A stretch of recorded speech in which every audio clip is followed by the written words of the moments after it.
Пространство сновидений.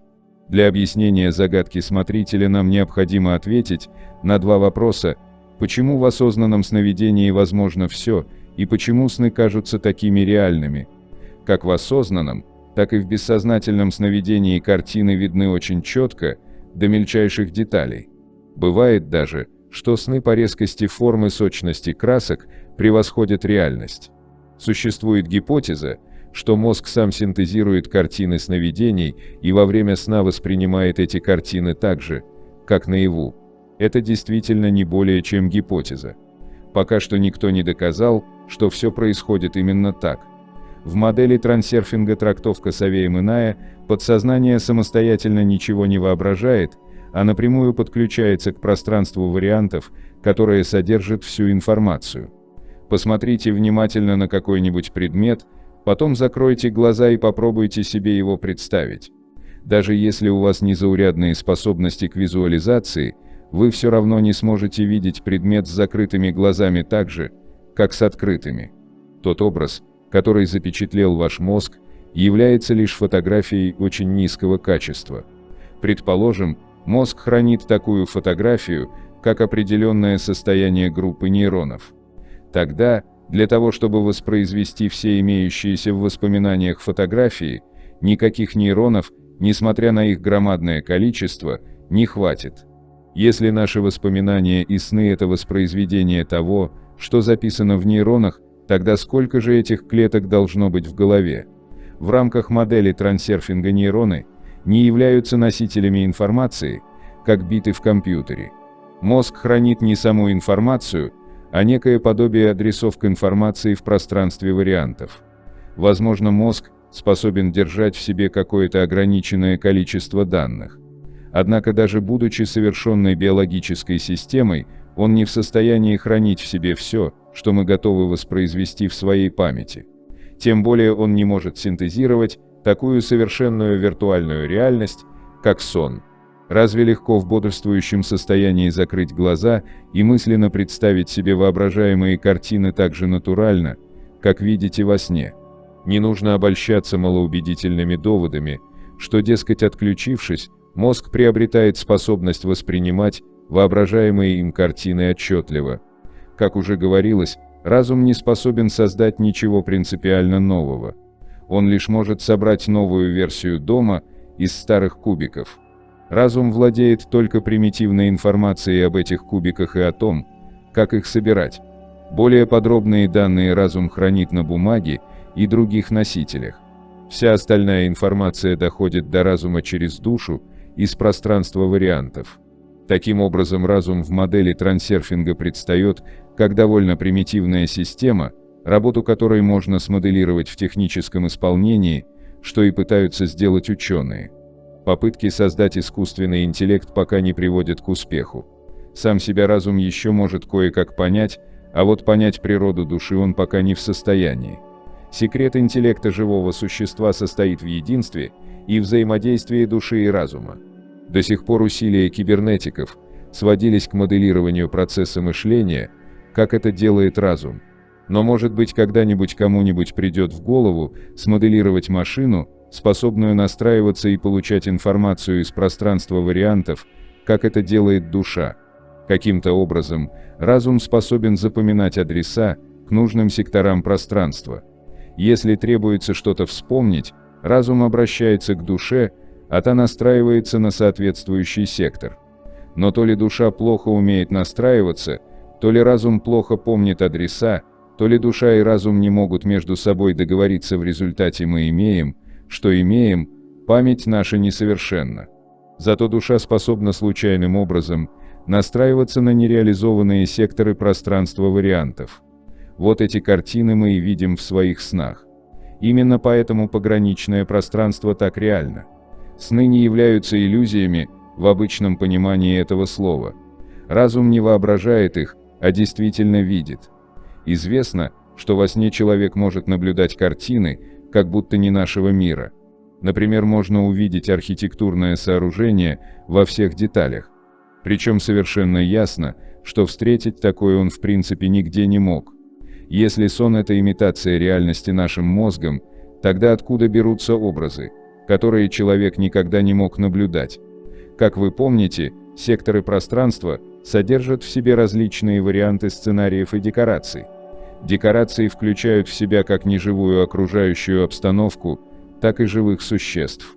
Если вы видели во сне своих близких или знакомых, вы должны были обратить внимание, что они немного не такие, как в реальности. Они могут иметь другую прическу, необычную одежду, даже характер может отличаться. Виртуальные личности из пространства сновидений могут вести себя несколько несвойственно. Во сне вы узнаете своих знакомых, понимаете, что это они, но в то же время вам кажется, что с ними что-то не так. В этом проявляется многообразие пространства вариантов. Декорации разных секторов отличаются. События, которые мы наблюдаем в реальности, это реализованные варианты. Во сне мы способны видеть то, что не было реализовано. Если посчастливится когда-нибудь увидеть во сне свое отражение в зеркале, вы, возможно, будете неприятно удивлены или испуганы. Это будет не то лицо, которое привыкли видеть в реальном зеркале. Вы сразу поймете, что это вы, но лицо-то изменилось. Дело в том, что внешность человека во сне соответствует именно тому сектору пространства, в который он залетел. В зависимости от смещения наблюдаемого виртуального сектора, по отношению к текущему, воплощенному в реальности, ваша внешность будет отличаться более или менее значительно. Окружающая обстановка тоже меняется в зависимости от удаленности виртуального сектора. Вы видите свой город, но он выглядит не так, как обычно. Те же улицы и дома выглядят как-то странно. Вы в недоумении, словно нашло какое-то наваждение. Если в сновидении душа забралась достаточно далеко от своего сектора, вы попадете в совсем незнакомое окружение. Вы увидите местности людей, которых нет в реальной жизни. Там все живет своей виртуальной жизнью. А в каком же качестве выступаете вы сами в той жизни? Все, что там происходит, нематериально. Ваша роль также виртуальна. И в то же время это не иллюзия. Здесь может быть две ситуации. Либо вариант вашей личности имеется в том секторе, либо нет. Если имеется, сможете ли вы встретить там своего двойника? Это очень сложный вопрос, на который я пока не могу ответить. Скорее всего, душа просто подхватывает ту роль, которая прописана в сценарии сектора. В пользу этого свидетельствует тот факт, что сновидящий наблюдает свое лицо в зеркале как чужое. Вызывает интерес еще один вопрос. Если информация в пространстве вариантов хранится стационарно, как кинолента на полке, почему же во сне мы видим движение и участвуем в этой виртуальной игре? Все события хранятся в поле информации одновременно. То, что было и что будет, там есть уже сейчас. Почему же душа, летая в пространстве вариантов, видит не застывшие картины, а движение жизни? Возможно, так устроено наше восприятие, что мы способны воспринимать только движение киноленты. А может быть, таково свойство пространства, и оно показывает нам себя только в виде течения вариантов. Если душа летит по секторам, значит она и наблюдает движение. В таком случае, в какой промежуток времени попадает душа во сне? Прошлое, будущее или настоящее? Все, что касается пространства сновидений, несет в себе больше вопросов, чем ответов. Одно можно сказать с уверенностью: сновидение – это не иллюзия. Вам стало немного жутковато, не правда ли? Мы все каждую ночь отправляемся в пространство вариантов и переживаем там виртуальную жизнь. Эта виртуальная жизнь не имеет под собой осязаемой материальной основы, и в то же время она реальна. Что можно сказать о толковании значения снов? Ответ может вам показаться несколько неожиданным. Вы, наверное, предполагаете, что в свете всего изложенного сны имеют полное право быть предвестниками грядущих событий. Но именно в свете всего изложенного сны в трансерфинге не могут рассматриваться как знаки, о которых мы говорили в предыдущей главе. Сны показывают нам то, что могло бы произойти в прошлом или будущем. Прошлое нам известно. Будущее же в пространстве вариантов слишком многообразно, поэтому нет никакой гарантии, что во сне мы увидели именно грядущий сектор, который будет реализован. Смежные сектора в самом деле содержат сходные сценарии и декорации. Значит, если увиденный сектор лежит недалеко от текущей линии жизни, тогда он может содержать информацию о грядущих реальных событиях. Однако нельзя дать никакой гарантии, что увиденный сектор действительно лежит близко к текущей линии. В реальности душа действительно может предчувствовать надвигающиеся события. Состояние душевного комфорта является наиболее надежным знаком. На его она показывает состояние своего комфорта по отношению к текущей линии жизни или по отношению к предстоящему повороту в течении. Прочие знаки относятся также к реализованным текущим и близлежащим секторам. Но в сновидениях один Бог ведает, где летает душа. Она может залететь куда угодно, поэтому на данную информацию нельзя полагаться. Следующий вопрос: если сновидение не является порождением воображения, тогда кто определяет сценарий снов? Сценарий заложен в секторах пространства вариантов. Душа может произвольно путешествовать в пространстве вариантов, пока разум дремлет. Иногда он спит так крепко, что мы не помним своих снов. Как развиваются события в то время, когда разум спит, никто не знает. В реальной жизни поведение человека контролируется им, когда разум видит сны, он выступает лишь в качестве пассивного наблюдателя и не контролирует ситуацию, а принимает все как должное. Все происходит по сценарию, заложенному в секторе.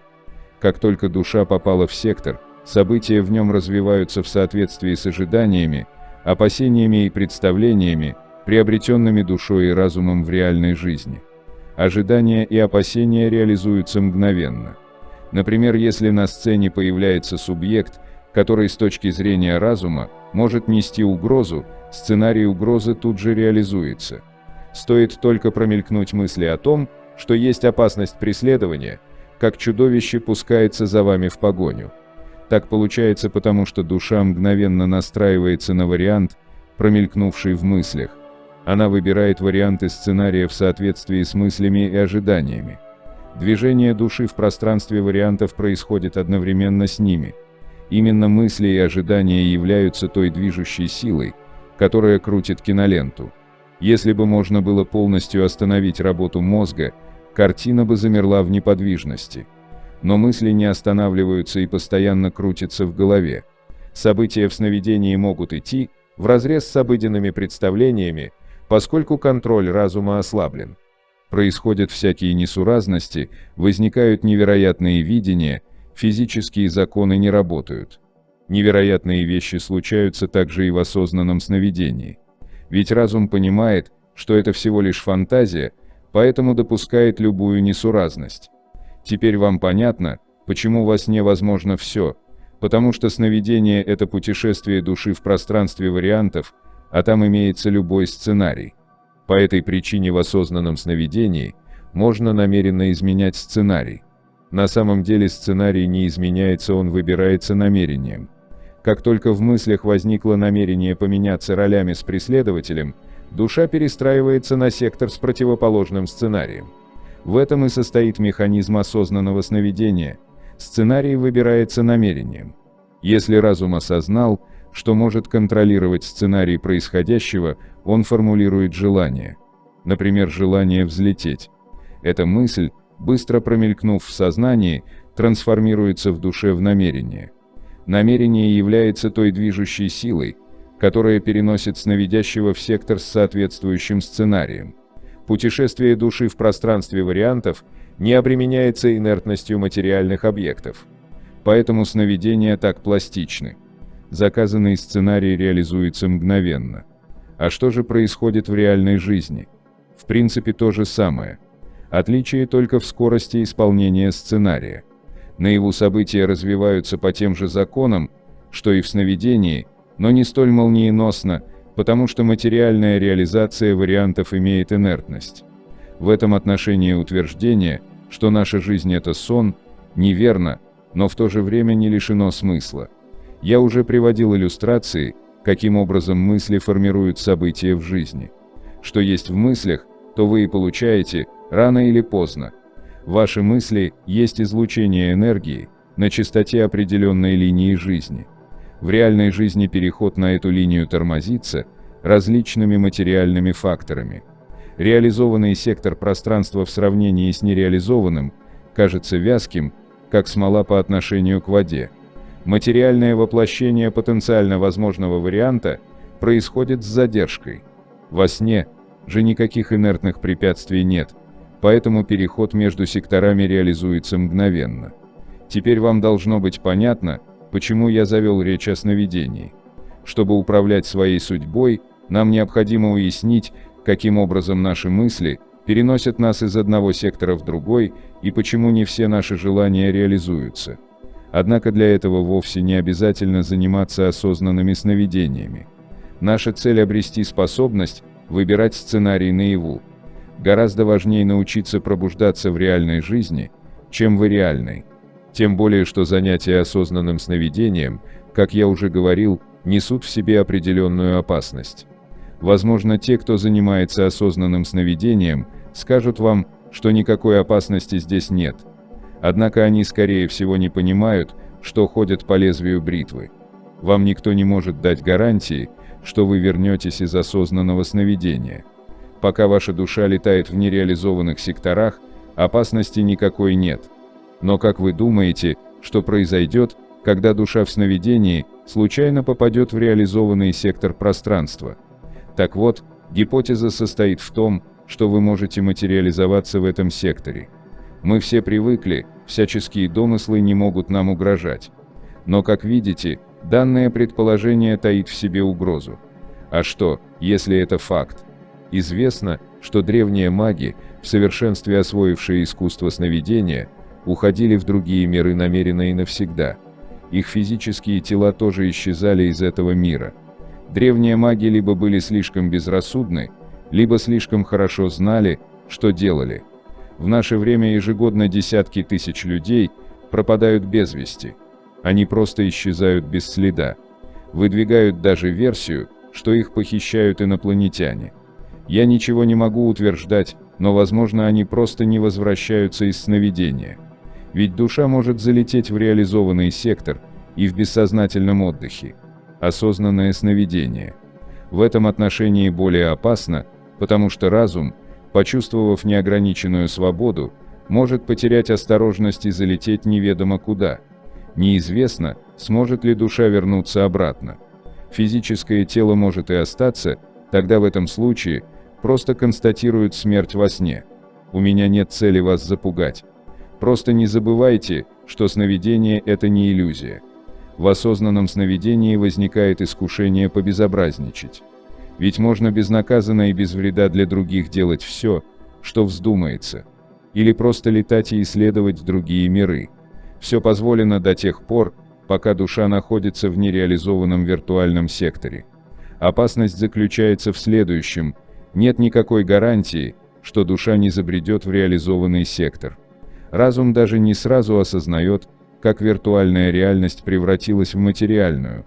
Не надо тешить себя надеждой, что наш видимый мир единственный во всей Вселенной. Пространство вариантов бесконечно, и в нем, несомненно, имеется множество реализованных секторов, населенных всевозможными живыми существами. Мир, в который вы попадете, может оказаться как раем по сравнению с нашим, так и адом. Где этот мир находится, тоже неизвестно. Может быть, он в миллионах световых лет от нашей Земли, а может, в чашке вашего кофе. Он может находиться очень далеко и одновременно очень близко, в другом измерении. Как уже говорилось в первой главе, бесконечность простирается беспредельно только в случае, если смотреть прямо. Но далеко этот параллельный мир или близко не имеет значения, потому что затеряться там легко, а вернуться очень трудно.